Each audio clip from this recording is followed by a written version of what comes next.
Hello বন্ধুরা, এটা হলো জন্মাষ্টমীর সেকেন্ড পার্টের ভিডিওটা অনেকটা বড় থাকার জন্য দুটো পার্টে ভাগ করে নিতে হয়েছে। গোপুসোনাকে সাজিয়ে গুজিয়ে বসিয়ে দিয়ে ভোগ নিবেদন করে দিয়েছি।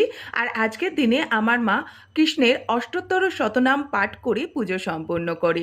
মা এখানে বই হাতে নিয়ে অষ্টোত্তর শতনাম পড়ছে, আর আমরা সবাই কোল হয়ে বসে আছি, কৃষ্ণের অষ্টোত্তর শতনাম শুনছি বসে বসে। আমার গোপুসোনাকে আজকে এত সুন্দর লাগছে যে তার থেকে চোখ সরানো যাচ্ছে না। আর তেমনই মায়ের গোপুসোনাকেও দুর্দান্ত লাগছে। এখানে গোমাতাকেও সাজিয়ে বসিয়ে দিয়েছি। চলো তোমাদের দেখাই আজকে কি কি ভোগের আয়োজন করেছি।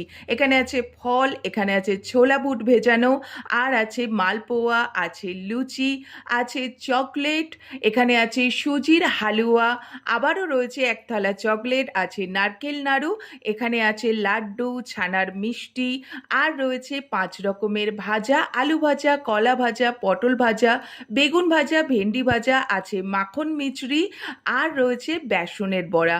আমাদের এই ঝাল বড়াটা দিতে হয়, এর মধ্যে কিন্তু লঙ্কা দেওয়া আছে, আর আছে ননি, আর আছে গোপুসোনার সব থেকে প্রিয় তালের বড়া। আমার গোপুসোনাকে কেমন লাগছে তোমরা কমেন্ট করে জানাতে পারো।